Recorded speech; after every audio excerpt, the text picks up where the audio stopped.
गेलेला मनुष्य पुन्हा वापस येत नाही. किती पैसा असू द्या, किती संपत्ती असू द्या, नजराआड गेलेला मनुष्य दादानो वापस येणार नाही. या जगात जोपर्यंत आई वडील आहे तोपर्यंत दादानो मनुष्याला किंमत आहे. हो, मोठेपणा ही त्यांनाच असतो, ही सत्यता आहे. ज्यांच्या जीवनातले आई वडील गेले त्यांना विचारा, ज्याला पाय नाही त्याला पायाची किंमत विचारा दादानो, ज्याला हात नाही त्याला हाताची किंमत विचारा, ज्याला डोळा नाही त्याला डोळ्याची किंमत विचारा, आणि ज्याच्या जीवनामधले ज्याचा मुलगा गेला त्याला मुलाच्या जाण्याचं दुःख विचारा, ज्याच्या जीवनातली पत्नी गेली पत्नी जाण्याचं दुःख त्याला विचारा, ज्याच्या जीवनातला पती गेलाय त्या माऊलीला विचारा, हो पती जाण्याचं दुःख काय असतं ते. ही सत्यता आहे दादा. भाऊ गेल्यानंतर भाऊ जाण्याचं दुःख काय असतो फक्त भावाला माहिती आहे. हो, ज्या भावासोबत लहानाचं मोठं झालो, एका ताटात जेवलो, एका दप्तरात शाळेमध्ये गेलो, सुखदुःखामध्ये माझ्या पाठीमागं उभा राहिला, जोपर्यंत भाऊ होता तोपर्यंत आम्हाला कुठल्याच गोष्टीची कमतरता जाणवत नव्हती. काय असेल तर आम्ही भावाला सांगायचो, पण ज्यावेळेस तो भाऊ नजराच्या आड गेला त्यावेळेस ते दुःख कळतं दादानो, भाऊ गेल्यानंतर काय असतं. ही सत्यता.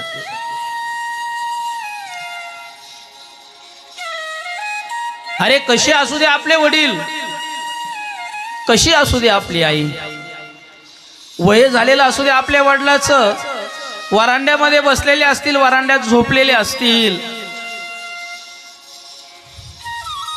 त्यांनी फक्त आपल्याकडे बघितलं ना महाराज, आपली ताकद डबल वाढते.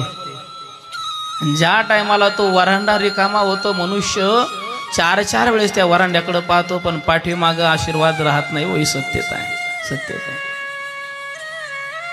वडील चिडचिड करतात वय झाल्यानंतर. का चिडचिड करतात याचा कधी विचार केला का हो तुम्ही? लोक बोलतात म्हातारं चिडचिड करतं. अरे का चिडचिड करतोय त्याला माहितीये, अरे रात्रीचा दिवस केला, दिवसाची रात्र करून एवढा मोठा परिवार संसार उभा केलाय आम्ही. अरे आमचं जीवन असं कष्टामध्ये गेलंय बाबा. अरे दादा तुझं सुद्धा जाऊ नये.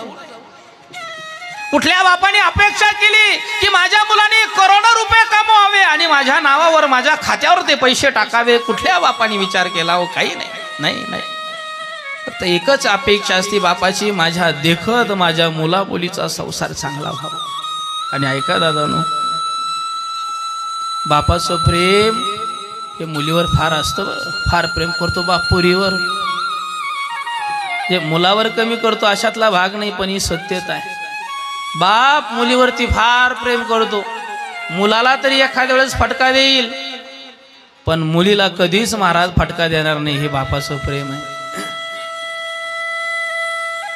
माझ्या माता मावल्या हो, खरं सांगा तुम्हाला माहेर किती दिवस आहे? जोपर्यंत तुमचे आई वडील आहे तोपर्यंत तुम्हाला माहेर आहे. तुम्ही नंतर किती म्हणा माझा भाऊ असा, माझा भाऊ तसा, नाही. अरे जोपर्यंत आई वडील असतात तोपर्यंत मुलगी त्या घरामध्ये एका राणीसारखी हिंडते, हक्कानी सगळ्या घरात जाऊन बसते. पण ज्या दिवशी आई वडील निघून जातात त्याच मुलीला विचारावं लागतं, माझी बॅग नेमकी कोणत्या खोलीमध्ये ठेवू? विचार करते 4 वेळेस, माहेराला जाऊ का नको? भाऊ भावाच्या कामामध्ये आहे, जे ते आपल्या कामामध्ये आहे. अरे माझा बाप असला, माझी आई असती तर मला फोन केला असता हो सक्रातीला, भाऊबीजीला मला फोन केला असता. माझी आई असती, माझा बाप असता. माझा बाप पहिलं बाळणपण होतं, माझ्या बापाकडं पैसे नव्हते, पण बापाने दुसऱ्याची गाडी दुसऱ्याकडून व्याजाने पैसे आणून माझी दिवाळी भाऊबीज साजरी केली होती. हे त्या गोष्टी आठवतात महाराज. ही सत्यता आहे. बघा तुम्ही, अरे ज्या टायमाला मुलीचं लग्न लागतं सगळ्यांना आई दिसते हो, सगळ्याला. आई काय करते, त्या तुळशीला पाणी घालते, एका बाजूला बसलेली असते स्टेजच्या बाजूला. तिच्या आईच्या बाजूला तिच्या जावा बसलेल्या असतात. मला सांगा, तुम्ही कधी बाप बघितला का हो? कोणत्या बापा शेजारी त्याचा भाऊ बसलेला असतो सांगा ना मला. आईला धीर देण्यासाठी तिच्या जावा बसलेल्या असतात, आईला धीर द्यायला. पण बापाला धीर द्यायला त्याच्या शेजारी कोणीही बसलेलं नसतं. अहो, वऱ्हाड मंडळी येईपर्यंत बापाला नवीन कपडे नसतात, त्याच जुन्या कपड्यामध्ये हिंडत राहतो बापाचं. हे प्रेम आहे. त्याला वाटत नाही का आपण नटवावं, आपणच सजावं, लोकांनी आपल्याला मान द्यावा. पोरगीच म्हणते, आप्पा हो तात्या घाला ना नवीन कपडे घाला ना. बाप म्हणतो, नाही ना मी असंच बरं आहे, तुम्ही तुमचंच आवरा. जड हृदय करून महाराज हिंडत असतो बाप. जो बाप आयुष्यभर कोणापुढे वाकला नाही, तो बाप दादांनो आपल्या मुलीसाठी, आपल्या मुलासाठी लोकांच्या पाया पडतो. मंडपवाल्याच्या पाया पडेल, ब्राह्मणाच्या पाया पडेल, सगळ्या भावकीच्या पाया पडतो. दादा हो, इथून पाठीमागं काय चुकला असेल तर क्षमा असावी, पण या लग्नाला या असं म्हणणारा किती कठोर बाप असू द्या महाराज, तो त्या टायमाला झुकत असतो. हे बापाचं प्रेम आहे. मंगलाष्टक सुरू होतात, त्या टायमाला एका कोपऱ्यामध्ये मंडपाच्या कुठल्या तरी खांबाला टिकून बसलेला असतो बाप. खाली बाण घालतो आणि डोळ्यात पाणी येतं बापाच्या. ज्या ताईला मी तळ हाताच्या फोडासारखं जपलंय, जी चिमणी जे पाखरू माझ्या अंगा खांद्यावर खेळलंय, आज ते कोणाच्या तरी स्वाधीन करायचं. काय सांगा बा, पावडा कसा निघतो. सगळ्यात मोठं दुःख आई वडिलाला कधी होतं माहिती आहे? लक्षात घ्या, ज्या दिवशी मुलगा म्हणतो वेगळं निघायचं त्या दिवशी, आणि ज्या दिवशी बापाला कळतं आपल्या सोन्यासारख्या मुलीला जावयाने दारू पिऊन मारलंय ना, त्या दिवशी सगळ्यात मोठं दुःख दादानं त्या बापाला होतं. पण काही करता येत नाही, बोलता येत नाही. सगळं दुःख हृदयामध्ये पचवतो. हे बापाचं प्रेम आहे महाराज, ही सत्यता आहे. मंगलाष्टक सुरू होतात, त्याला वाटतं अरे लोकांनी आपल्याकडे बघितलं तर डोळ्यातून पाणी आलेलं बघितलं तर लोक म्हणतील माणसासारखा माणूस काय रडतोय. रडता येत नाही हो. मंडपाच्या मागे जातो, गळ्यातला रुमाल तोंडाला लावतो आणि हमसून दुमसून रडणारा बाप दादावर मी पाहिलेला आहे. प्रार्थना करतो तुम्हाला, मी का बोलतो हे एवढं कठोरतेने. माझ्याकडे एक 150 विद्यार्थी आहे दादानो, 150 विद्यार्थी. मामा, त्या 150 विद्यार्थ्यापैकी 10-12 विद्यार्थी असे आहेत की कोणाला आई नाही तर कोणाला वडील नाही. ही सत्यता आहे. आणि आज या इदाटे परिवाराचं हेच भाग्य. बरेचसे लोक 10व्याचं 13व्याचं श्राद्धाचं खात नाही रामभाऊ, पण मामा आम्ही खाल्ल्याशिवाय जात नाही.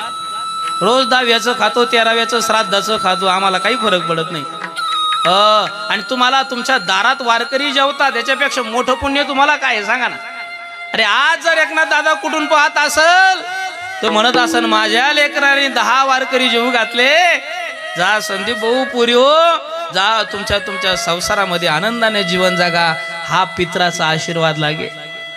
अरे एखाद्याच्या रूपामध्ये येऊन पित्राच्या माध्यमातून जेवण जाईल आपला बाप, हे सगळ्यात मोठं पुण्य. आणि तुम्ही जे मानधन देताय ना आम्हाला, या मानधनामधून महाराज संत सावता महाराजाचं मंदिर बांधतोय मी. बरं, आज सावता महाराजाचं मंदिर बांधतोय. तुमचा पैसा वायाला नाही जात. नाही, मुलासाठी मी इमारत बांधली, RCC, गरम पाण्याची व्यवस्था, फिल्टर पाणी, सगळी व्यवस्था. मी पत्राच्या रूममध्ये राहतो, मामाने बघितलं, मी पत्राच्या रूममध्ये राहतो, पण ही व्यवस्था करून ठेवलेली. आज नारदाच्या गादीवरती उभा आहे महाराज, खोटं बोलणार नाही. मग हा पैसा तुम्ही दिलेल्या या मानधनाचा आहे. कीर्तन झाल्यानंतर बरेचसे लोक मदत करतात. महाराज तुम्ही अनाथ पोरं, निराधार पोरं सांभाळताय, एवढं धर्माचं कार्य करताय म्हणून काहीतरी मदत करतात. कीर्तन झाल्यानंतर अवश्य मदत करा. दुसरे ही किंमत आहे महाराज बापाची. ज्या दिवशी हे पात्र निघून जातं, पोरकं होतं माणूस, पोरकं होतं. पंढरपूरला जाता आलं जा, नाही जाता आलं जाऊ नका. आळंदीला जाता आलं जा, नाही जाता आलं जाऊ नका. परंतु घरात असलेल्या आई वडिलाचा अपमान होईल असं जीवन जगू नका, ही प्रार्थना करतो दादा. काही लागत नाही त्यांना, गोडभर चहा, चतकुरभर भाकर लागते हो. माझ्याकडं आता एका मुलाची आई वारली महाराज. 3 दिवस विहिरीत पडलेली होती, 3 दिवस सापडली नाही सापडली. बाप भोळा, पोरग भोळ, तेवढी एकटी आई काम करणारी होती, ती विहिरीत पडून महाराज गतप्राण झाली. पोराला माहीत नाही, 8 दिवस झाले पोराला माहीत नाही.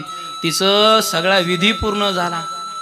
5 दिवस जी प्रेत पाण्यामध्ये राहील ते चांगलं निघल का वर?